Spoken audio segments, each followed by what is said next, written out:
चलिए अगला क्वेश्चन देखते हैं। त्रिभुज ए बी सी में दिया है डी एफ पैरेलल ए ई और डी ई पैरेलल ए सी। आइए पकड़ते हैं पहले त्रिभुज हम ए बी सी।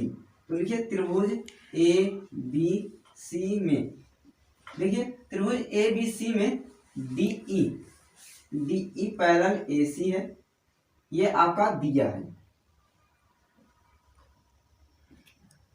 इसलिए आपका ये B D upon A D बराबर B E upon E C, ये आपका थेल्स प्रमेय हो जाएगा।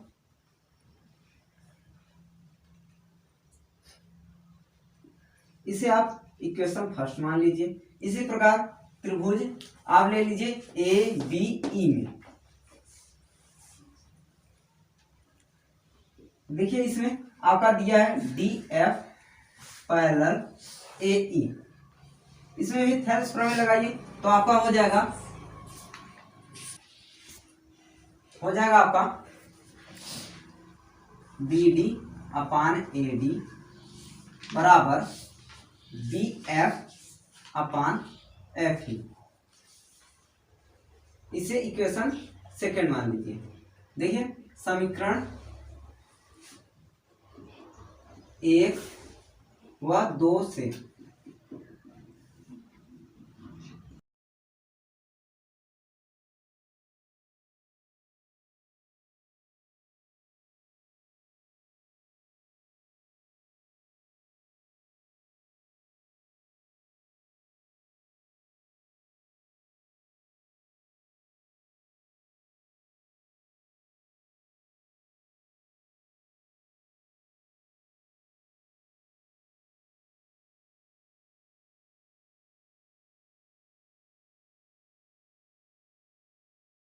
चलिए अगला क्वेश्चन देखते हैं।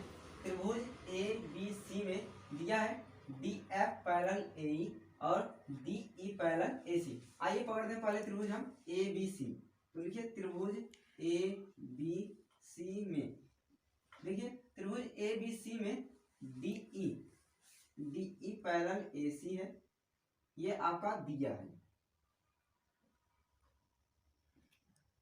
इसलिए आपका ये B D upon A D बराबर B E upon E C, ये आपका थेल्स प्रमेय हो जाएगा।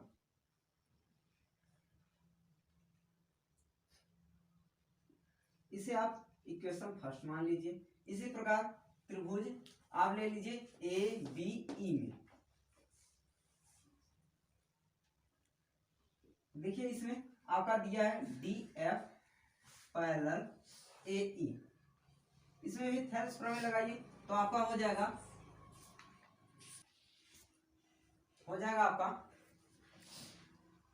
B D upon A D बराबर B F upon F E. इसे इक्वेशन सेकेंड मान लीजिए। देखिए समीकरण 1 व 2 से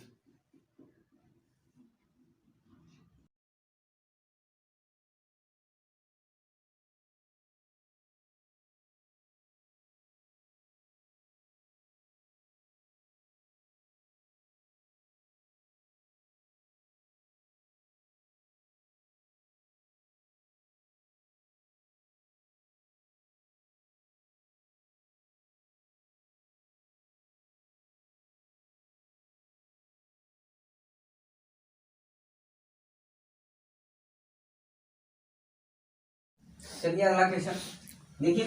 त्रिभुज पी क्यू आर में आपका दिया है E D parallel O Q और D F parallel O R. तो आप पकड़ के पहले त्रिभुज पी ओ क्यू लिख दीजिए। त्रिभुज पी ओ क्यू में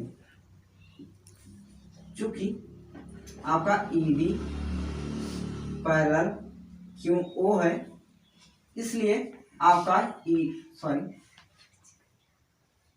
P E upon E Q is equal P D upon D O हो जाएगा। इसे इक्वेशन फर्स्ट मानिए। इसी प्रकार आपका त्रिभुज ये वाला लीजिए POR में, त्रिभुज POR में देखिए इसमें जब आपका DF पैरेलल OR है, चूंकि DF पैरेलल OR, इसलिए इसमें भी आपका हो जाएगा PF upon FR is equal PD upon DO। इसे इक्वेशन सेकंड मानिए। समीकरण 1 और 2 में देखिए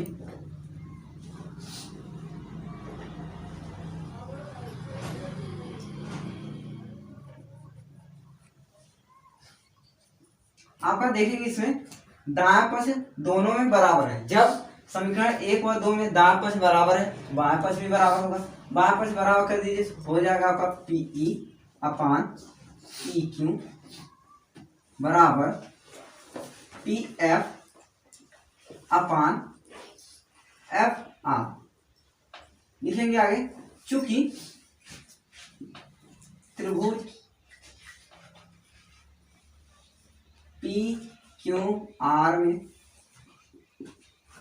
PE upon EQ is equal PF upon FR। देखिए ये आपका थेल्स प्रमेय से जब बराबर हो जाता है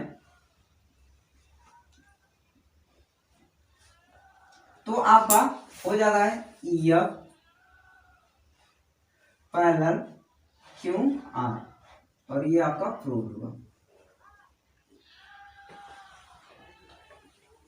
देखिए अगला क्वेश्चन है, त्रिभुज ABCD आपका समांतर चतुर्भुज है जिसमें BD आपका भुजा AE को F पर प्रतिच्छेद करता है, और जो आपका बिंदु E है, E आपका BC पर स्थित है। हमें आप लाना है DF इंटू EF बराबर FB इंटू F है। ये लाने के लिए हम क्या करेंगे, पहले त्रिभुज AFD और त्रिभुज BFE लेना होगा। ले लीजिए त्रिभुज AFD व त्रिभुज BFE में आप देखेंगे कोण AFD बराबर होता है कोण BFE के। ये आपका शीर्षाभिमुख कोण से।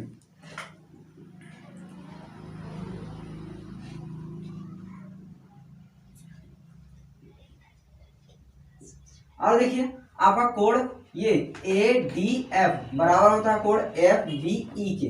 लिख दीजिए कोण ADF बराबर कोण FBE। ये आपका होता है एकांतर कोण से।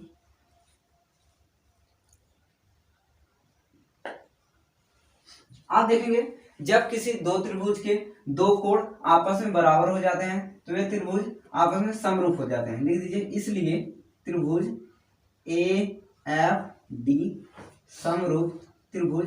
अब ले लीजिए, अब आप जब दो कोण बराबर किए हैं तो यहाँ जो अगला वाला त्रिभुज लेंगे ठीक इसके संगत कोणों के आधार पर, जैसे इसमें A लिए हैं आप तो इसमें A छोड़ेंगे। पहले आप देखें कौन सा हम एंगल बराबर किए हैं। देखेंगे आप पहले आप F वाला एंगल F के बराबर लिए हैं, बीच में आपका F आना चाहिए। इसके बाद आप इसमें लिए हैं जो D वाला B के बराबर है, तो ऐसे आप पकड़ेंगे इसमें त्रिभुज पकड़ेंगे आप EFB। ये आपका समरूप होगा एंगल से। जब दो त्रिभुज आपस में समरूप हो जाएंगे तो इनके संगत भुजाओं का अनुपात भी बराबर हो जाएगा। कर दीजिए AF अपान EF बराबर FD अपान FB बराबर AD अपान EB। हमें चाहिए क्या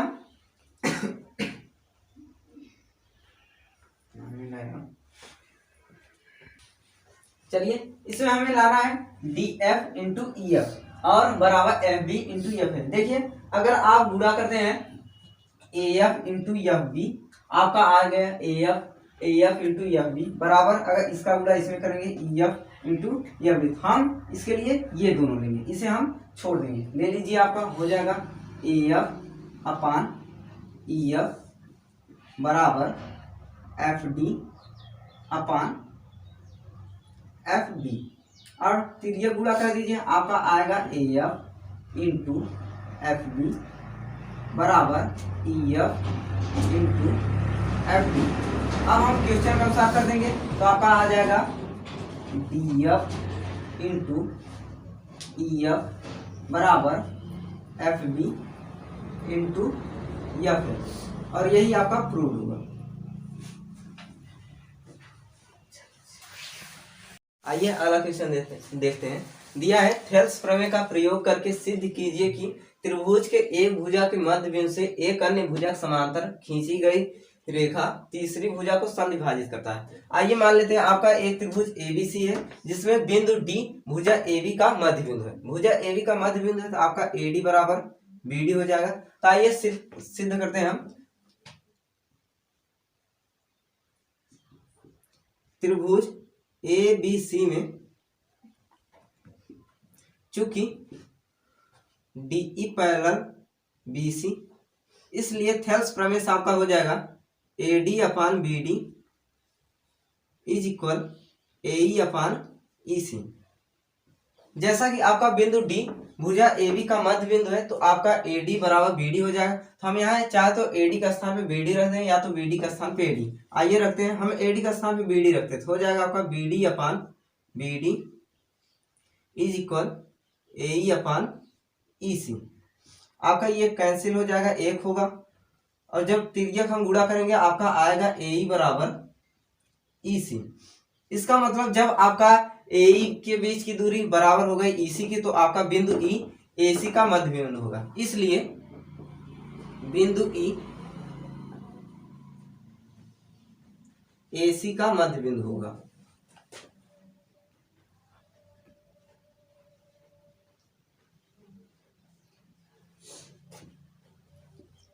और ये आपका प्रूव हुआ। आइए अगला क्वेश्चन देखते हैं।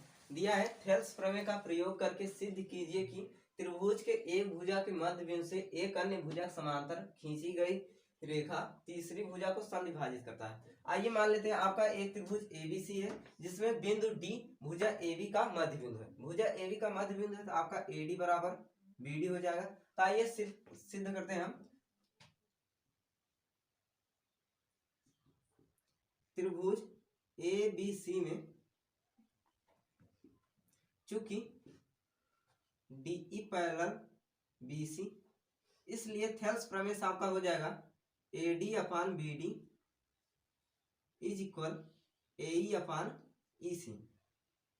जैसा कि आपका बिंदु डी भुजा एबी का मध्य बिंदु है तो आपका एडी बराबर बीडी हो जाएगा। तो हम यहाँ चाहे तो एडी का स्थान पे बीडी रख दें या तो बीडी का स्थान पे एडी। आइए रखते हैं, हम एडी का स्थान पे बीडी रखते हैं तो हो जाएगा आपका B D upon B D is equal A E upon E C. आपका ये कैंसिल हो जाएगा, एक होगा, और जब तिर्यक हम गुणा करेंगे आपका आएगा एई बराबर ईसी। इसका मतलब जब आपका एई के बीच की दूरी बराबर हो गई ईसी की तो आपका बिंदु ई एसी का मध्य बिंदु होगा, इसलिए बिंदु ई एसी का मध्य बिंदु होगा।